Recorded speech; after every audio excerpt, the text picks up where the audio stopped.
thank you for coming along this afternoon. My name, as you've heard, is John Whittingdale. I chair the British-Ukraine Parliamentary Group at Westminster, and I am a regular visitor to Kiev. I and a number of my colleagues for a long time have tried to support Ukraine's ambition to sign the association agreement with the European Union, and I had hoped that that would happen. We were very disappointed when the President decided that he couldn't proceed with that, but we have followed events since then with increasing concern. We are very alarmed at what has been happening in Kiev and Independence Square, and the scenes that we saw of the riot police attacking innocent protesters were truly shocking. And therefore, my main purpose of the debate this afternoon was to send a very clear message from the UK and from the British government that that kind of violence against innocent people cannot be allowed to continue, and that if there is any repetition, then there must be serious consequences as a result. I hope that there are now discussions taking place and that things are calmer, but I know that things remain very tense in Ukraine. But my message to you this evening really is just to say that you do have friends in the British Parliament, that we want to see a prosperous future for the Ukraine, hopefully becoming closer to the rest of Europe. And certainly we want to ensure that there cannot be any more abuse of human rights, and that peaceful protest should be respected. But thank you for your support today. Thank you.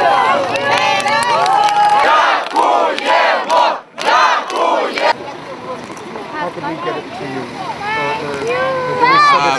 Straight to the Foreign Office? Or? Well, send it to the Foreign Office and to me, and yes, so yes, as many people as possible. okay. I mean, Irina knows where to find Yeah, me. absolutely, absolutely. I can deal with that.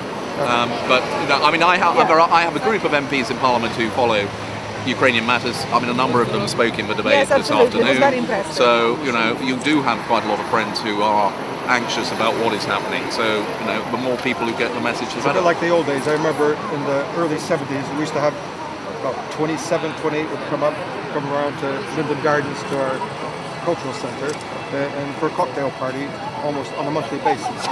But it's very important. I mean, it's very important that we can reiterate the message that there will be personal liability of various Ukrainian officials for the human rights abuse which is happening. Well, because obviously they have economic interests, and there is a great concern that Britain at this point of time may be slightly protective of some Ukrainian officials just because they happen to have some capital in England. They can have some money here, and they will be concerned that there will be no way they will be actually trying to prosecute them, not to actually distract the investment from Ukraine, ultimately to UK. Yeah. So it's quite important there is a comprehension that because Ukrainian people actually want some very proactive steps from Ukraine, from British government, to make sure that those who they can be hit where it really hurts, rather than just words. You mean in their pocket? Well, yes, exactly. Well, I mean, if there is any continuation of violence, then that must. It's already started. Unfortunately, if it today has- it's it carried on started, today. yes. Well, and also we have a lot of prisoners already from the revolution. I know. Well, Yes. These people, you know, they're sons of Ukraine and daughters of Ukraine, and someone has to protect them because Ukrainian prisons are not the hotels. You know, Absolutely. they're not American prisons. They're not British prisons. Yes. They're very, very different style of prison, and that's what we are now concerned For about. instance, today, a lawyer that was defending one of the boys that was falsely accused of taking part in the provocations that were taking place on Sunday, he has been arrested and he's been charged with planning to assassinate the judge. Well, absolutely. I mean, so it's these are trumped-up charges.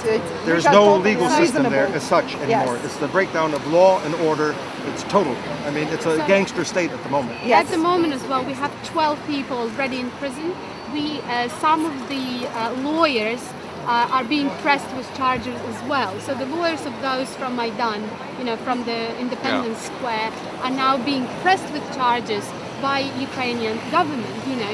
So there is no justice at all. We will not get justice, but just saying you should be, you know, you should have justice. We need to be pressed in this or the other way, and we need to find this way. And I guess without your help, without help of British government, without help of European government, we will not find the way out, because cold is coming, as I was saying before, no, snow is Well, coming, yes, absolutely. And they're people hoping that it getting will ill. stop because people And will we not be need able to to stop stand. that. Yes, but it's important because we have now this wave of people who really want to support it. And actually the presidents, the former presidents, Kuchma, Kravchuk, unfortunately they have no trust in Ukrainian people. So hoping that these people sit down at the table and Well, find a let's be frank, solution. this is a They are not. prolongation of the Soviet Yes, era. exactly. These people It's are like not a going to solve museum. anything. This round table Well, is there are useless. horrible There was Kravchuk echoes on the of table. what happened This before. Kravchuk I mean, round table is himself. So, Ah.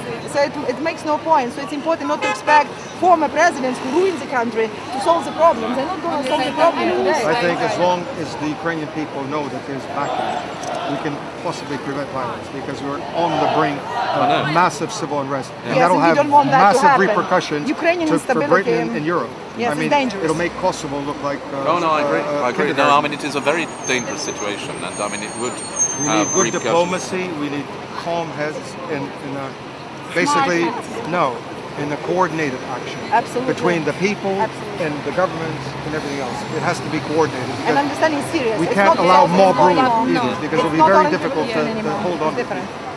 And also I think I'm sorry to interrupt, but what is important to understand as well, we are in the middle of Europe.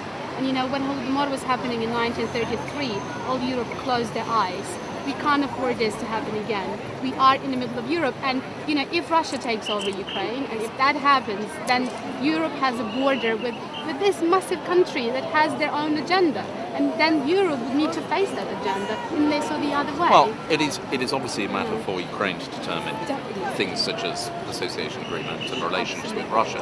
What the West will and must respond to is human rights abuses and violence of that kind. And I hope that our embassies and other countries will make it clear that that is just unacceptable, and that we cannot continue to have dealings with a country if that happens. And the judicial process has got to be seen to be independent and fair, and there have got to be consequences against people who do commit acts of violence of that kind. Absolutely, absolutely. Thank you very much for your help, John. Thank you, and we'll be in touch. Okay. Thank you.